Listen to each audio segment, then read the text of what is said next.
Hey everyone, my name is Alex, and welcome to AG, aka African Giant. Now, African Giant is a platform that I came up with just to educate the people and raise awareness to issues that are happening around the world, locally in our communities, and just anywhere that you can think of. I want to establish a network with you, the viewer, and just establish a relationship where I share my experiences and some of my stories and my thoughts and input on a lot of the key issues that are plaguing the earth. So stay tuned, like, subscribe, comment. Thank you if you've seen my previous episode in regards to how Africans are being treated in China.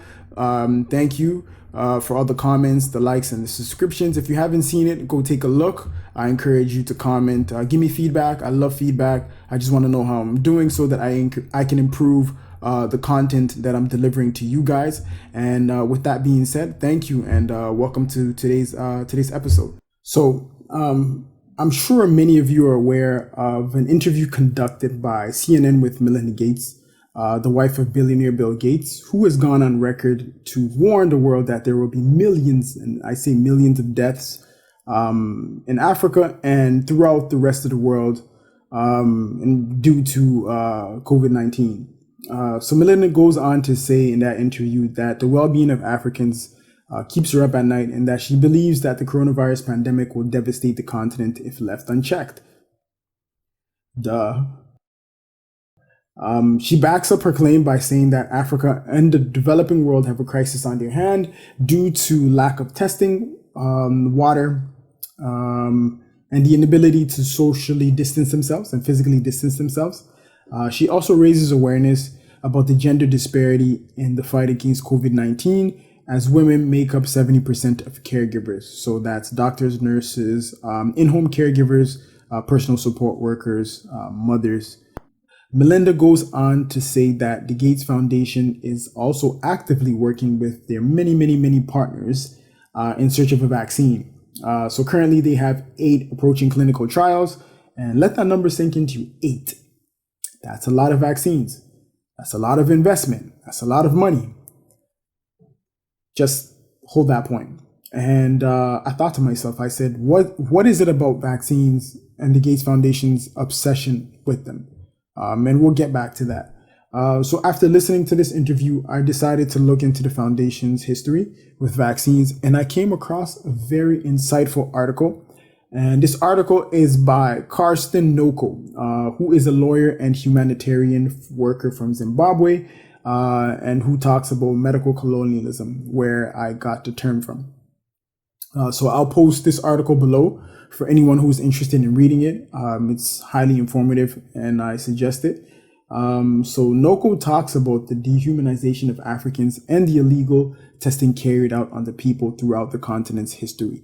In 2014's Ebola outbreak, more than some 250,000 blood samples were collected from the patients by labs in France, the UK, and the US, amongst others, often with no informed consent, and to help researchers create vaccines and medicine. Today, South African, French, and American researchers still refuse to disclose how many of these samples that they're still holding, citing national security as an excuse.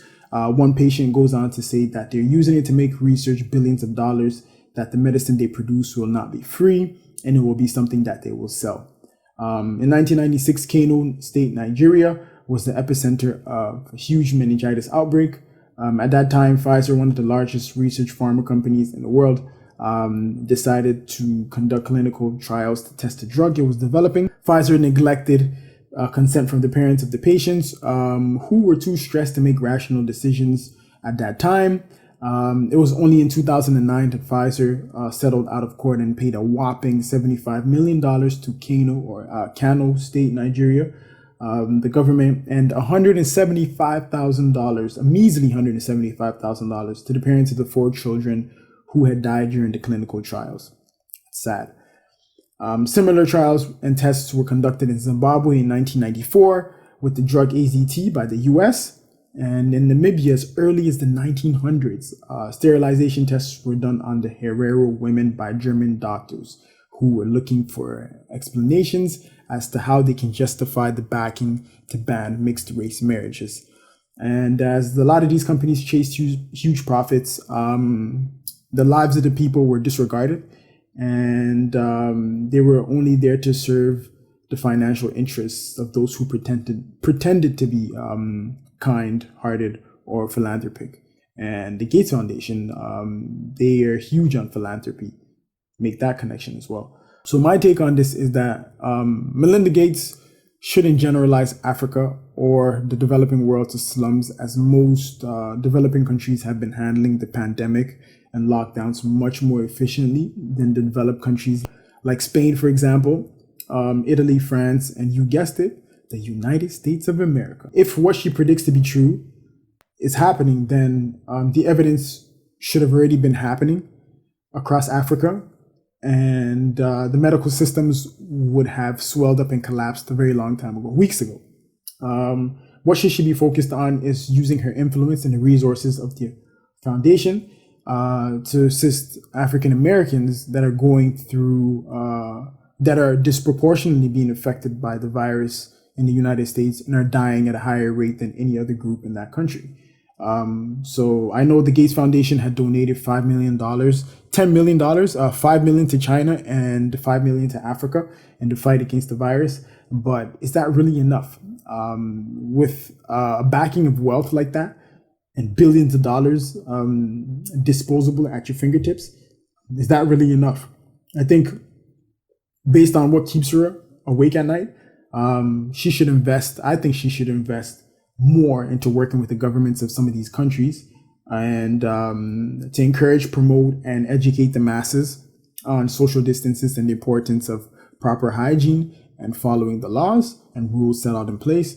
The problems at large won't be solved by money alone, but when your foundation has it in the billions, you get the point. You get what I'm trying to say. Africa will not be the graveyard that the Gates Foundation wants it to be. And this obsession with the continent should be an eye-opener for all Africans. A lot of the times, many come to our doorsteps knocking.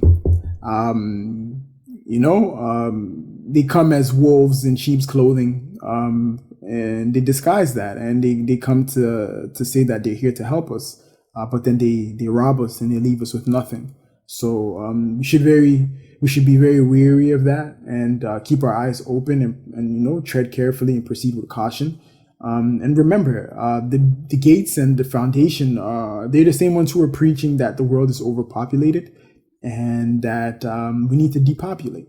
So are you making that connection as well? Maybe I'm reaching with that, but I feel like they're banking on Africa and the developing world's coronavirus numbers to skyrocket and to exponentially worsen. The worse it is, the more money they can capitalize off of the situation and profit from the investments into those 8 vaccines. So what do you guys think? Let me know in the comment section below. And don't forget to like, subscribe, comment, and promote. Hey, this is AG, African Giant.